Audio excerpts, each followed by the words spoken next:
Assalamualaikum warahmatullahi wabarakatuh. Halo Sobat Semanten, apa kabar? Semoga selalu dalam lindungan Tuhan Yang Maha Esa ya. Dan ya semoga kita sehat selalu di masa pandemi saat ini. Dan gimana puasanya? Ya semoga lancar juga ya puasanya. Balik lagi di podcast kita yang sudah memasuki episode keempat. Kali ini yang membacakan ceritanya adalah saya sendiri. Oh iya, kenalin. Aku Fikri Ilham dari kelas 10 IPS 1 yang kali ini bakal membacakan kisah-kisah dari Sobat Semanten semua. Langsung aja ke cerita pertama. Ada dari Teletubbies. Pas SMP waktu kelas 9 ada tugas buat mural.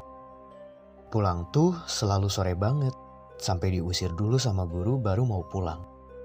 Waktu itu lagi istirahat, gantian ngechat sambil cerita hantu gitu sama teman-teman. Oh iya, by the way ini chat tembok ya. Ya awalnya biasa aja, tapi makin sore makin kerasa hawanya. Jadi kita mutusin buat ngakhirin obrolan tentang hantu. Terus ngelanjutin ngechat karena kuasnya udah kotor banget, jadi harus dicuci dulu. Nyucinya di kamar mandi yang harus lewatin lab IPA yang sepi. Udah maka kamar mandi sendirian, hawa sore mendung. Dibonusin itu mah gak sengaja lihat cewek nongol di jendela. Wow, kaget sih.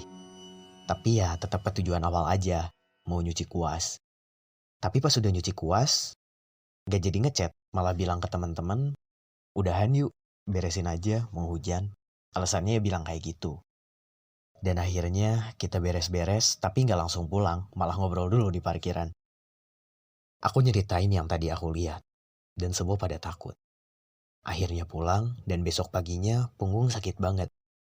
Pas bangun tidur, mau sarapan, bapak langsung bilang kayak gini. Abis ngapain kamu nenek-nenek ngikut?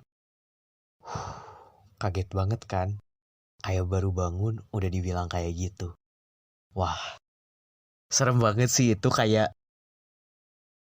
Oh udah sih, aku no comment sih. Semoga kita nggak mengalami kejadian hal yang sama ya. Dan semoga kita selalu dalam lindungan Tuhan Yang Maha Esa sekali lagi.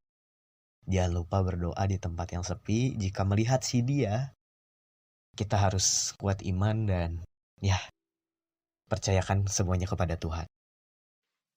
Oke, sekarang lanjut ke cerita kedua yang dikirim oleh Is Blue Girl, Videla dari kelas 11 bahasa. Oke, langsung dibacain aja ya. Hai, kembali lagi sama aku. Sebelumnya, I've been learning so various things from this podcast. Wah, jadi aku belajar banyak hal tentang podcast ini. Hug, thank you for it. Terima kasih sama-sama. That is the essential of use for being a living creature.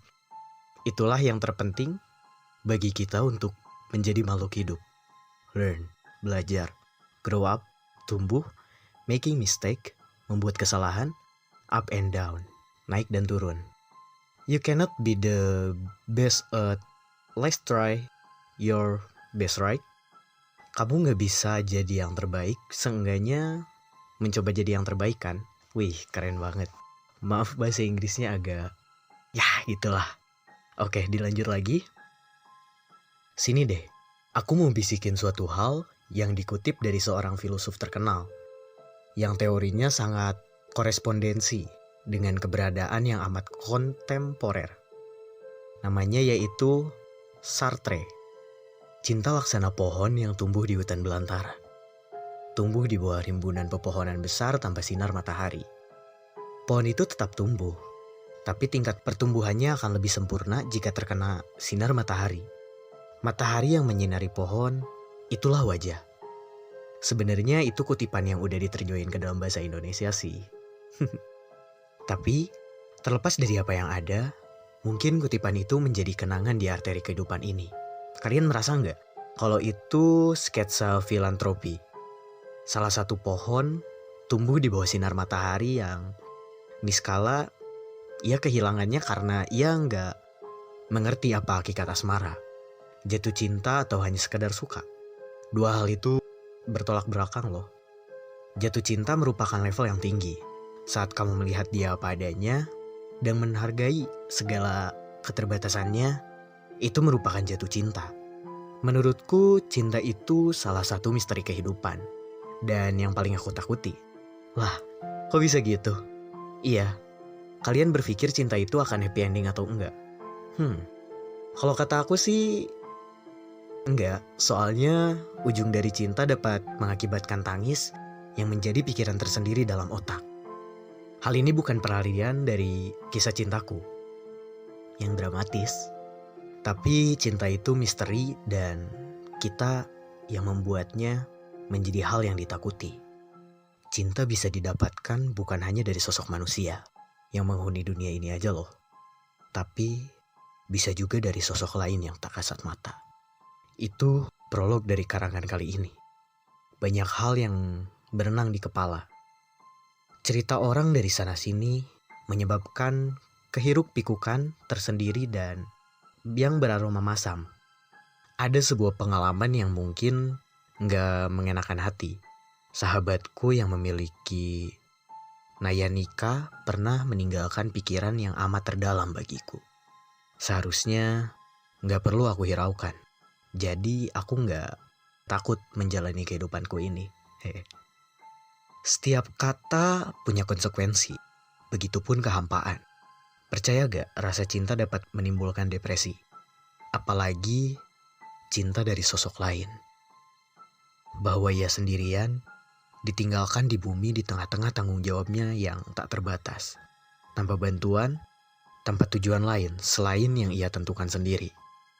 Tanpa takdir, selain yang dia terima untuk dirinya sendiri di bumi ini, kata Setre sih gitu. Konon, jin juga bisa mencintai manusia loh. Ada yang begitu mencintai manusia, ada yang hanya sekilas suka. Dibutuhkan suatu empirisme akan suatu konsepsi, bukan? Nah, temanku inilah buktinya. Jin merasuki manusia, terkadang hanya karena syahwat, hawa nafsu, atau bahkan jatuh cinta. Sebagaimana yang terjadi antara manusia dengan sesama manusia. Bukan kalian aja yang takut, aku juga kok. Makanya cinta itu misteri dan menakutkan. Hanya untuk kisah yang kuceritakan aja sih. Setiap hari ia dihantui olehnya.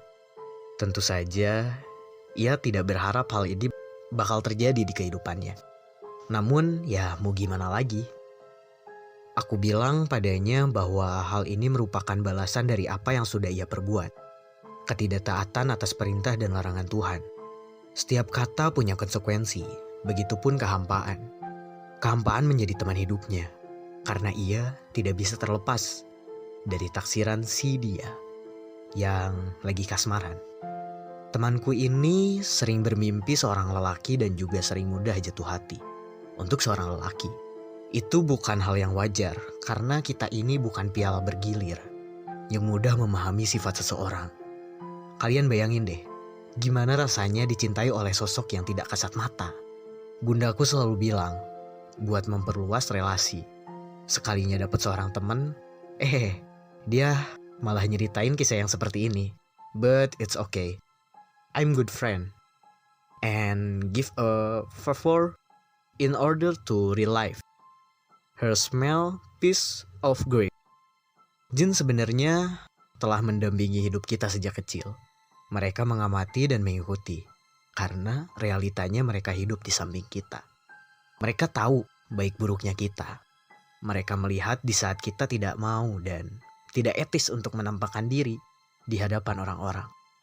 Tuturnya, kehidupan yang memiliki jalan pelik ia jalankan bagaikan berada di sisi jurang.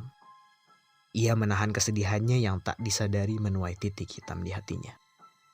Gila, serem banget sih, kayak dicintai sama sosok yang kita nggak tahu dan kita nggak pernah melihat gitu.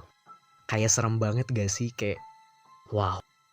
Makanya ya, kita jangan meninggalkan kewajiban kita dalam beragama dan semoga kita selalu dalam lindungan Tuhan Yang Maha Esa. Dan semoga kita nggak dicintai oleh sosok yang tak kasat mata dan menjadikan kayak kita akan mendapatkan hal-hal yang tidak diinginkan. Jangan sampai deh.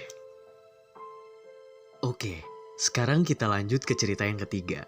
Dari Is Your Blackpink Girl Videla from kelas 11 bahasa. Oh, masih dari orang yang sama ya? Oke, di cerita terakhir kali ini, kita langsung bacakan. Have you ever feeling there's something inside your heart that nobody has? It is odd, but it what it is. You cannot isn't for something that you should not have. Banyak manusia bilang kalau kita ini hidup di dua dimensi yang kontemporer. Do you guys believe it? Kalian percaya hal ini? Atau itu cuma ilusi? Karena kehidupan tanpa ilusi nggak akan berkembang. Seperti tajuk kali ini yang mengandung homonim. Memangnya benar adanya?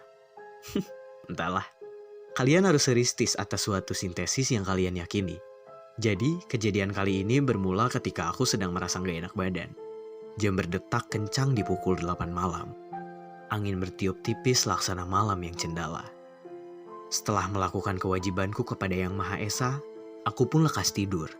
Tapi di dalam pikiran, berenang beberapa hal.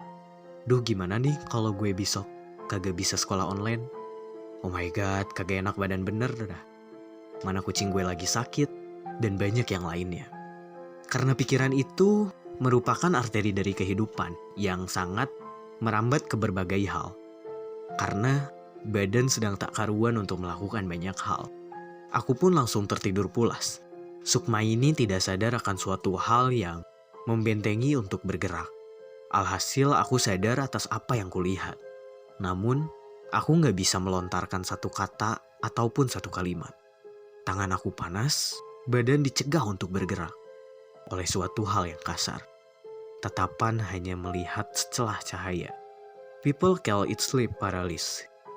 Some of them mengaitkannya kepada suatu hal transcendental atau misteri. And on the other hand, some of them mengkorelasikannya kepada suatu hal yang berbau sains. Aku kepercaya kepada Tuhan. Atas kejadian yang kualami itu, of course, aku berharap terjadi satu kali selama aku masih hidup. Aku ngerti, ini kayaknya ketindihan deh. Kayak, ya sih ketindihan itu gak enak banget gak sih? Kayak, apa ya? Kita tuh bangun, tapi kita tuh gak bisa bangun. Bahkan kayak untuk bergerak aja gak bisa. Untuk nafas aja, kayak itu tuh udah berat banget gitu. Dan kita tuh mau teriak minta tolong pun gak bisa. Jadi kayak, wow. Ya, semoga kita nggak mengalami hal tersebut ya. Dan aku juga semoga nggak mengalami hal yang serupa. Sepertinya karena udah cukup lama juga, kisah kali ini cukup sampai sini. Makasih buat sobat semua yang udah mengirimkan cerita, yang ceritanya belum dibacakan. Mohon maaf sebesar-besarnya, mungkin lain kali pasti kita bacakan kok. Oke, sekian dari aku, Fikri Ilham. Terima kasih, sampai jumpa lagi. Wassalamualaikum warahmatullahi wabarakatuh. Bye-bye, semangat puasanya. Dadah.